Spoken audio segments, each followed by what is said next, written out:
গত পরশুদিন রাত, ঠিক রাত ৯টার দিকে আমি চন্দনাইশ থেকে বন্ধুর বিয়ে খেয়ে বাইকে করে রাঙামাটির পথে ফিরছিলাম। কিন্তু সাপছড়ি পর্যন্ত পৌঁছানোর পর যা দেখলাম তা কোনোদিনই ভোলার মতো না। রাতের অন্ধকারে হঠাৎ সামনে দেখি একটি বড় সড়ো বাস দাঁড়িয়ে, তার আশেপাশে লোকজনের চিৎকার।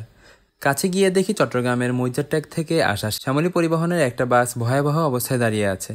বাসটি রাস্তা থেকে পিছিয়ে খাদে পড়ে যাওয়ার মুখে। যাত্রীদের মুখে শুনি বাসটা হঠাৎ পিছিয়ে যেতে থাকে, আর সেই মুহূর্তে ড্রাইভার আর হেল্পার বাস থেকে লাফ দিয়ে পালিয়ে যায়। শুনে অবাক হয়ে গেলাম। ভাবুন তো, 50 থেকে 60 জন যাত্রী যখন বাসের ভেতরে, আর ড্রাইভার তাদের ফেলে নিজে বাঁচে। আমি নিজেই গিয়ে দেখি বাসটা প্রায় 300 ফুট নিচে পড়ে যাওয়ার ঠিক আগ মুহূর্তে মাটির একটা অংশের আটকে গিয়েছে। এক চুলের জন্যই রক্ষা পেল।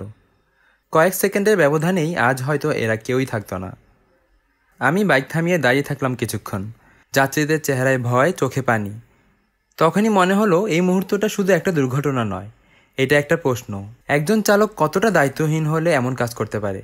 আমরা যারা বাইরে থেকে দেখছি তাদেরই বুক কেঁপে উঠছে।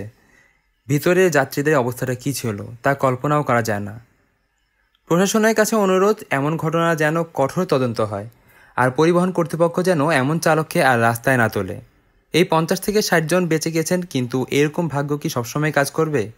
আমি ছিলাম প্রত্যক্ষদর্শী, তাই গল্পটা শেয়ার করলাম, কারণ এটা শুধু খবর না, এটা আমাদের বাস্তবতা।